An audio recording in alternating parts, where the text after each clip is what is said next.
นี่เลยอันนั้นบ่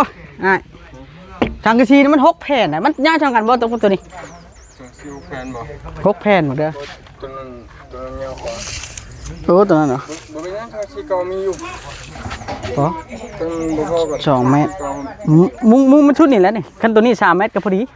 เพราะว่าทางกระชีมัน6 แผ่นก็พอดี3 เมตรมื้อเด้อแก้นี่มันต้องเข้ากันด้วยล่ะพอดีเลยพอดีอ้ายพอดีมุ้งเลยพอดีทั่วนี้เลยแต่ว่านี่ติเฮาได้ล่ะมันสิถึงบ่ตัวนี้กับตัวนี้ถึงสิบ่ได้ค่อยแก้มก่อนอันนั้นมัน2 เมตรถึง2 เมตร92 เมตร29เอ้าดึงมาด้วยดึงมาดูแต่ก็ลืมแทกตัวนี้จะว่าให้แทงนี่บ่แทกนี่ไปแทกมันก่อนนะเดี๋ยวมันพอดีดิพอดีมันได้ยับพอได้2 เมตรเท่าไหร่2 เมตร4เนาะไปแทกมันก่อนนะมาดิเฮ้ย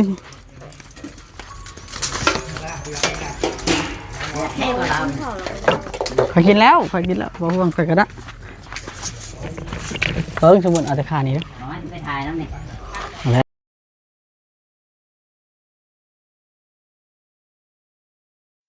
ฮะพี่น้องเนาะเปิดภาพขึ้นมาก็อยู่นั่นพี่น้องเนาะอยู่ห้างขายอุปกรณ์พี่น้องเนาะพี่น้องเนาะสบายดีเด้อพี่น้องสบายดีพี่น้องเนาะกินเฟอร์มากกำลังกินเฟอร์อิ่มก็เลยปากแดงนี่จักหน่อยพี่น้องหน้าอยู่มีแต่ห้อยตีนกาบแล้วพี่น้องเนาะอายุกำลังมันยังบ่ฮอดเท่าไหร่อยู่ก็คือมื้อนี้เฮาว่าชื่ออันนี้พี่น้องชื่อจังกะซีแล้วก็ตะปอกตะปูนี่แหละพี่น้องสิเข้าไปนั่นเนาะเข้าไปช่วยเหลือชาวเทืองเฮ็ดเรือนครัวตะปูแน่แล้วก็อันนั้นแน่บ่ฮู้ว่าเท่าไหร่เดี๋ยวรอถ่าถามอันน้องก็บ่ได้เขาเจ้ามัดให้อยู่เนาะจังซี่6 แผ่นนึงดอกพี่น้องเนาะอันบ่ฮู้ว่าเท่าไหร่จะเบิ่งให้น้องเพิ่นเอาขึ้นเฮานับเบิ่งแล้วก็เลยให้น้องเพิ่นมัดแล้วก็เอาขึ้นเนาะบ่รีบเปิดคลิปไปเลยนะมันจะง่ายดีว่าจังซะเนาะ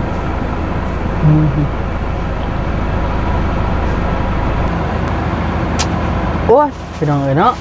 ได้มาละสังกะสีนะแผ่น40พี่น้องเนาะสังกะสีนะอันนี้ก็30อันนี้พอดี6 4 24บวก30เป็น2,700พี่น้องเอ้ยเนาะถือว่าบ่แพงสังกะสีบ่แพงปานใดมันยังราคาเก่าอยู่จังซะ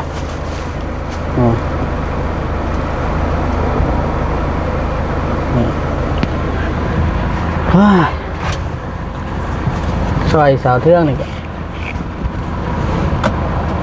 ได้นั่นอยู่ได้พี่น้องเอ้ยดีใจที่แม่กับเอื้อยเพิ่นบ่ถิ่มบ่ปะสาวเทืองบ่ลีนะ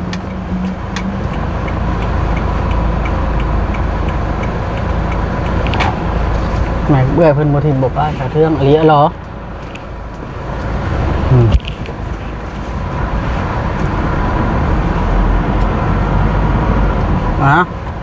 บ้านนี้พี่น้องเดี๋ยวเบาลีกิพอตัวขับรถก่อนพี่น้องเนาะมาฮอดแล้วพี่น้องบ้านนี้เนาะ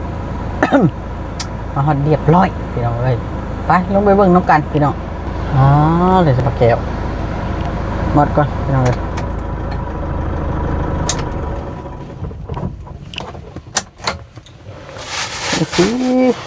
เด็กกับตะปูเฮ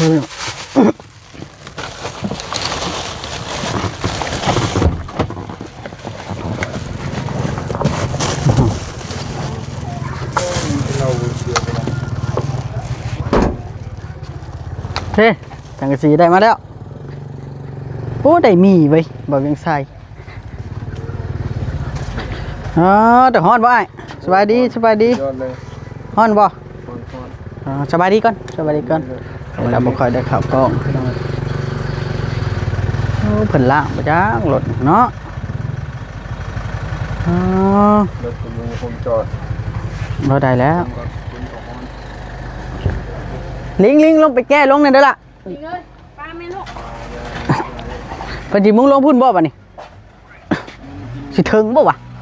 ทางกระสีเฮา8 ฟุตนึง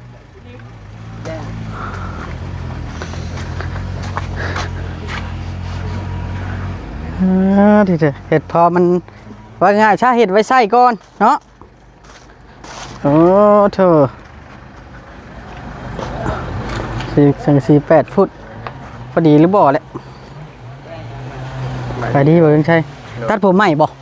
ตัดวัน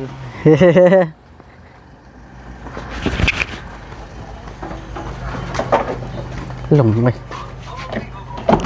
ลงเอาแหวนหลดลงโอ้ย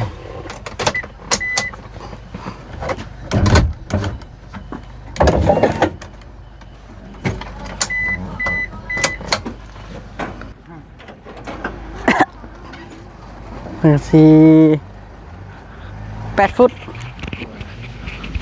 ว่ามันพอดีแล้วว่ะเห็นในใจนะจักพอดีหรือเปล่าล่ะดีจะตีแก้ได้ล่ะเด้อกับอายเด้อ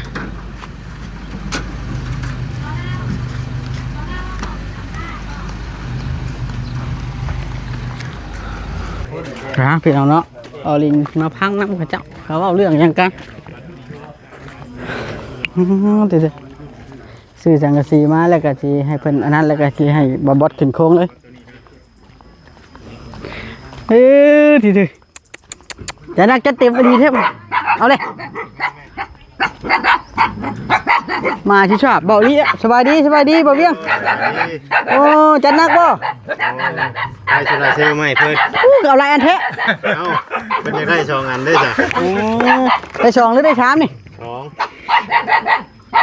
นี่มัน ทำงานแล้ว เอ้ามันแพงอยู่บนหนึ่งบ่ แม่นี่เพราะว่าตัวนี้มันสี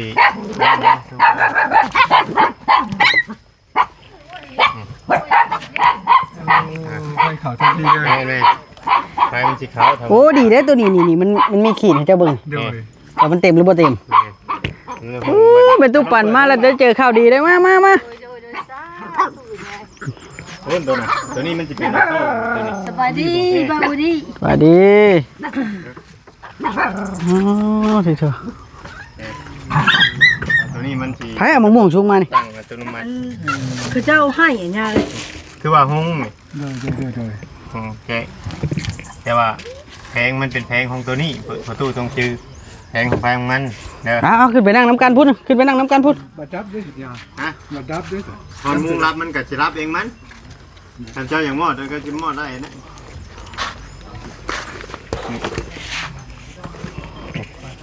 ขึ้นไปนั่งน้ำกันเด้อ มอดตัวนี้เปิด โดย ตัวนี้ ขน้อยยังเจ็บแข้งอย่างเงี้ย เปิดทำตัวนี้เป็นมอดเป็นของตัวนี้ตัวลองเบิดกว่าได้ในห้าง ตัวน้อยบ่ตัวนี้บ่เวียง นี่ตัวนี้100 วัตต์ตัวนี้200 วัตต์เด้ชื่อมาให้ครับตัวน้อยครับตัวใหญ่แบบเดียวครับข่อยชื่อเมื่อเพื่อนข่อยมื้อนั้นนะ จะสู้เด้อยาให้อยู่ดีมีแฮงเด้อยาขน้อยปลื้มใจเด้ โดยครับแก้เบิ่งตัวนี้ประตู แกเบิ่งเลย แกเอาใส่สายมันก็ลองให้เจ้าบัดเวลาเจ้าติดตั้งนะ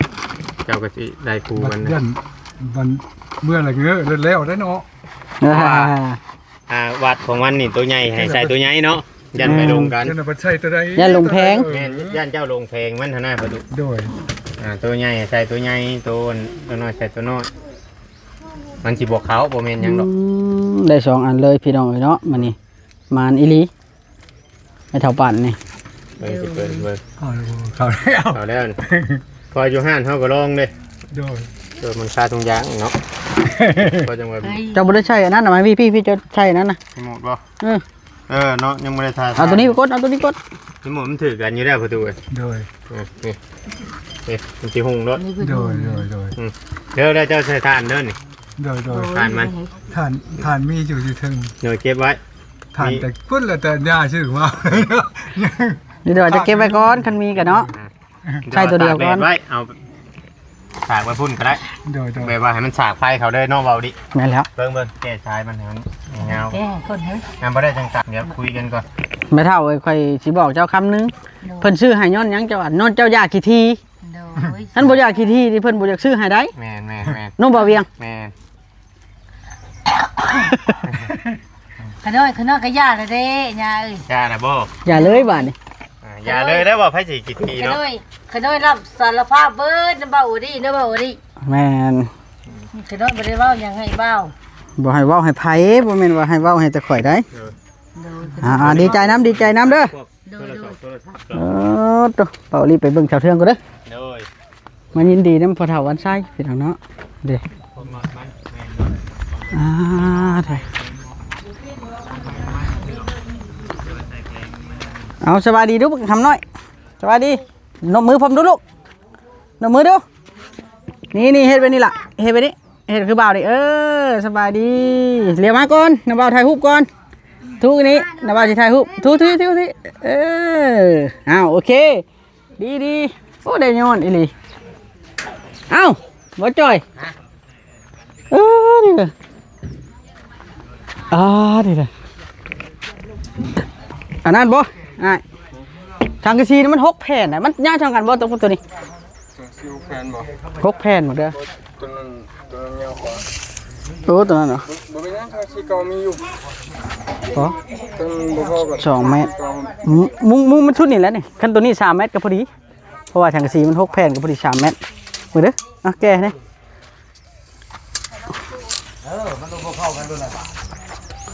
พอดีเลยพอดีอ้ายพอดีมุ้งเลยพอดีทั่วนี้เลยแต่ว่านี่ติเฮา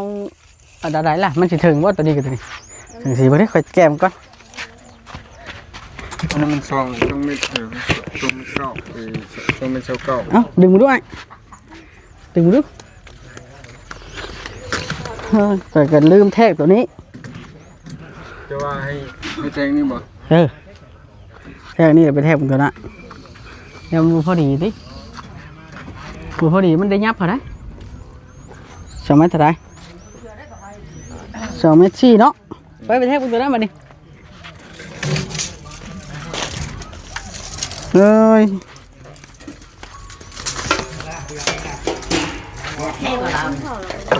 ขอยกินแล้ว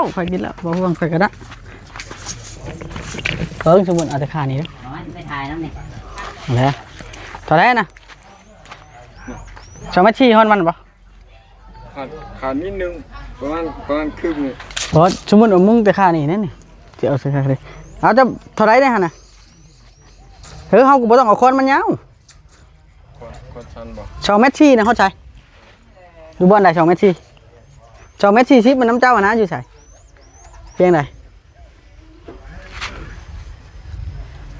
จะพูดชื่อมานะสังกะสีวะนะ 8 โอ้ยแต่มันก็บดถึงแล้วได้พอดีกับคอร์สนั่นแหละ ก็ดีตัวกันเพิ่นพอดีอยู่ไสล่ะ เป็นเจ้าคนแปดเขาเก้าเชลมาแล้วกัน 2 เมตร40เพนไหน240เพนอยู่ไสล่ะบ่อนใด นี่เลย โอเคได้อยู่ได้มุงได้ละเอาแบบ อันนั้นไม่ท่าพูดพอเจ้าชื่อมา จังแล้ว2 เมตร40ได้ตัวน่ะโอ้ได้ละมีแต่ว่าขึ้นตอกนี้เลยบัดนี้ตอกนี้เลยล่ะก็ตั้งตัดเอาจังกะทีเก้าแล้วเขาจังเอามาตั้งอันนี้แหละแอมตัวนี้เนาะแอมไว้พอไว้ดังไพ่ก่อนหน้าใดก็ได้เห็ดมันละเอียดก่อนห่อนแท้นี่เอาเร็วไปคู่แล้วไว้เลย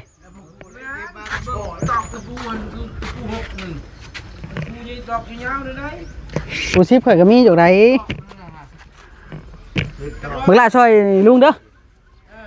เด้อ ยังต่ออยู่ยังใช้อยู่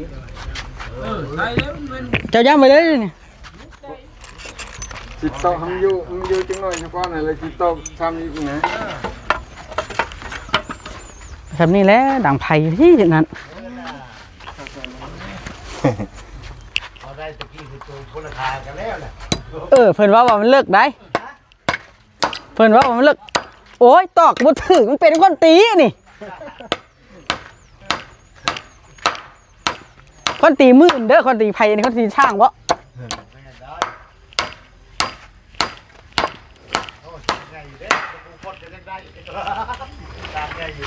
ประสบการณ์ดิต่อถ้าเจ้าตอกอันเดียวนี่บ่นี่คือ2อัน คือก็ โอ้ย คอนตีเล็กด้วย เล็ นะ ก ลุง เพิ่นนะ ยิบเลย เล็ก มีแต่ว่าถ้าเจ้าร่อนตัวนี้ก่อนเด้อมันสิมุ้งบ่ได้เด้ คอนเล็ก ร่อนตัวนี้ก่อนมีแต่ว่านี่ เอาคอนมาไปใช้คอนเอานะ บ่นั่นก็เฮาต้องเทโทษมันจำเพราะว่าเฮาแก้ไขก่อนเด้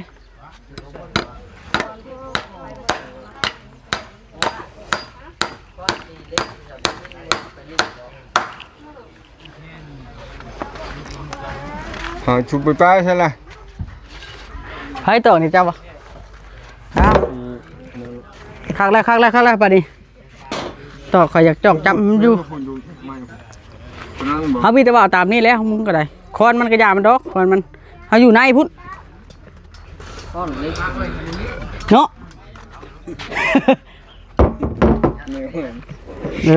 อ่ะคอยขึ้นตอกผู้หนึงยืนผู้หนึงอันนั้นเด้อระวังตกได้นี่เอากระพุ้ยนี่ไปตอกยืนตอกตะกี้เด้อเอาเจ้าเทืองเจ้าเอาต้นไม้ไปยังกันนะมาลงมานั่งพี่ก่อนนี่ลงมานั่งพี่ก่อนนี่สิสัมภาษณ์นี่ดิเด้อเรียบร้อยการมั่งสิสร้างต่อเลยเนาะกระติดเองเจ้าหน่อยผู้บ่าวเจ้าว่าเห็นกระติดแล้วสิหายข่อยบ่ได้ได้โอ้น้ำเย็นมึงหาจอกก่อนเอ้ามีน้ำแข็งเยอะนี่ มีน้ มีน้ำแดงก็ได้นี่ ำนี่กินเลย นี่น้ำแดงสะเทืองเลยดิพี่น้อง เออ อ้าวบาทนี่เป็นจะได้สังกะสีข่อยก็ซื้อมาใหม่มามุงเกินกลัวเอาอันนั่นก่อนข่อยสิว่าจังซี่เรื่องชานเจ้าหนามบีเดียวข่อยสิทยอยซื้อเครื่องมาไว้เดี๋ยวสร้างผู้แล้วดำให้ดำนาเนาะก็บ่โดนดอกเพิ่นดำให้ดำนาก็พอดีเครื่องเฮามาครบแล้วเฮาจะมาเฮ็ดทีเดียวมันจังไว เลย ง่าย เลย แล้วกับผู้รักผู้ใหญ่เพิ่นฝากเงินมากับเพิ่นคอยฝากมาเทื่อละหน่อยเพิ่นฝากเงินมาเทื่อเดียวบ่ได้เพิ่นเฮาเพราะว่าเดือนหนึ่งมันได้บ่กี่พันเหรียญเองพี่น้อง เลย ฝากเงินมานะถึงเงินเพิ่นสิมีแต่ว่าเพิ่นฝากมาบัดเดียวแล้วมันธนาคารล็อกคือข่อยนี่โดนธนาคารล็อก2เทื่อแล้ว อืม เหตุเดือนพระแก้วนี่ก็ได้มันแบบว่ามันละเข้าระบบหลายโพดเด้ เลย ถ้าระบบหลายโพดแล้วเขาย่านพวกที่ว่าสแกมเมอร์นี่แหละต้องได้ทยอยอันนั้นคือมื้อนี้เนาะคือมื้อนี้นี่ทางเอื้อยกับแม่เพิ่นน่ะเพิ่นฝากเงินมาซื้อเสาแล้วซื้อเสาปูน เลย แล้วก็ให้ค่อยไปสั่งเสาไม้บัดนี้เสาต่อขึ้นนะเอาตัวนี้ก่อนเอาไปเทื่อละอันแล้วกองไว้ก่อนเพิ่นเว้านะ เลย ก็คักอยู่ติดูได้ก็ได้บ่ ได้เบิร์ดได้ก็ได้ โอ้คักน้ำแดงนี่หวานแท้นี่กินข้าวแล้วบ่ กินแล้วบ่าวโอกินแล้วบ่ ไปกินแล้วไปกิน ไปดีบ่าวแซน เด็ก กินข้าวแล้วบ่ เพิ่นอยากแป้งข้าวชูกินอีกแล้วได้นี่ ว่าต้มปลาเลย มาบ่แทนกินน้ำแดงนี่ไหมชวนบ่แทนกินน้ำแดงดีใจน้ำเหมือนนี่เอาเรื่องเลยเฮ็ดอันนี้ก็คือที่แล้วอยู่ดอกมื้อนี้แล้วเฮาก็เอาทางซีตัวเก่ามาเอ็มเอาเนาะ เลย พอแก้ไขไปก่อน เอาใส่ แล้วก็ให้น้องมันคนดินแล้วก็ยิ้วเข้าไปให้มันน้ำบ่ขัง เลยแล้วคนดิน เป็นอยู่ติ เป็นอยู่ แม่นแล้วก็เจือนดินลงแถวนี้แล้วให้มันนั่นบ่ง่ายถ้าเพิ่นบ่อยากให้มันเป็นโพนเพิ่นเกลี่ยตัวนี้ก็โอเคแล้วเพื่อนนี่แล้วจังวางแผนว่าสิเอายาวไปทางใดสิเอาเก้าไปทางใดสิเอา7ไปทางใดเพราะว่ามั่งนี่ออกแล้วมันก็คือดึงกว้างอยู่เนาะ กว้างแม่นเบิ่งว่ากว้างอยู่ แม่นเฮาเฮ็ดเต็มเดินนะนี่ก็ยะแต่ว่าทางนี้มันแล้วเฮาจังมั่งออกทีหลังก็ได้ เลย เกินตัวนี้โอ้มีแต่กันแนวคักๆอยู่ได้เกินตัวนี้ก็ได้